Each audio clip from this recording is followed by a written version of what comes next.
Ce 22 février, Amnesty International lance à nouveau un rapport annuel sur la situation des droits de l'homme dans le monde.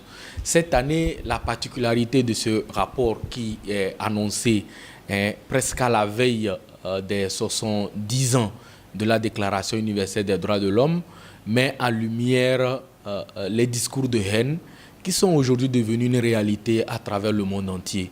Beaucoup de dirigeants à travers toute la planète, au lieu de prendre des dispositions pour répondre aux besoins de leur population, ont passé du temps à pouvoir réprimer des manifestations, prendre des décisions illégitimes pour pouvoir non seulement se maintenir au pouvoir, mais aussi commettre de graves violations en matière de droits de l'homme.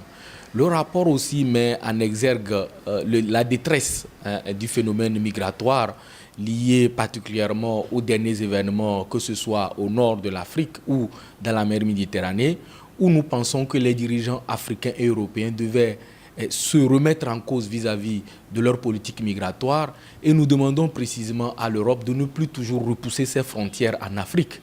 Parce qu'aujourd'hui, les frontières de l'Europe ne sont plus au niveau de la Méditerranée, mais bien sûr en Afrique du Nord. Donc, pour nous, il est important que la réponse apportée par l'Europe à la question migratoire soit vue aussi au coût de la lumière des dirigeants africains. Et cela demande assez de responsabilité et le respect du droit international dans ce domaine-là. C'est pour cela, encore une fois, que pour nous, les droits des migrants doivent être une partie intégrante des politiques de développement et des politiques de relations internationales entre l'Europe et l'Afrique. Nous avons aussi, dans le rapport, soulevé un peu la question des conséquences des crises politiques, mais aussi des conflits armés à travers le monde entier, et précisément aussi en Afrique, notamment la question de Boko Haram, mais aussi d'autres conflits au nord du Mali, par exemple. Donc, il est important que la question des droits humains soit mise au cœur des politiques de développement. Pratiquement, le Togo aussi, aujourd'hui, a trouvé dans ce rapport beaucoup plus de portes d'entrée que les années précédentes.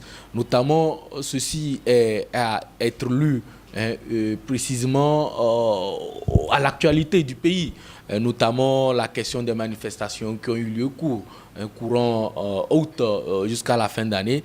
Mais le rapport va plus loin en pointant du doigt la répression qui a eu lieu en début d'année lorsque les populations ont décidé de pouvoir manifester contre la hausse des prix de carburant dans le pays. Donc, nous pensons que tout est parti de là. C'est une réponse sociale qui a été mal gérée, que la situation politique aussi a aidé à amplifier. Donc pour nous, les autorités politiques n'ont pas du tout su être à la mesure de la réponse à apporter à ces manifestations. Face à des manifestants, nous avons eu des répressions, l'usage excessif de la force qui a conduit à des personnes décédées. Nous avons dénombré au moins une dizaine de personnes, plus d'eux, notamment la question des personnes noyées à Mango. Mais cela reste toujours assez provisoire puisque c'est un travail continu qui est en train d'être fait en matière de monitoring pour pouvoir effectivement rétablir les responsabilités, pouvoir amener les autorités à pouvoir prendre des mesures idoines pour que la question de l'impunité soit définitivement traitée dans le pays. Vous avez aussi d'autres enjeux pour le Togo, notamment par exemple la question de la Commission nationale des droits de l'homme qui doit être précisément gérée parce que sans cela, nous aurons des problèmes pour la question de la prévention de la torture dans le pays, puisque le Togo a ratifié le protocole facultatif à la Convention des Nations Unies contre la torture. Ce sont là pour nous des chantiers sur lesquels nous attendons les autorités togolaises pour que nous puissions avoir des informations positives à annoncer au public.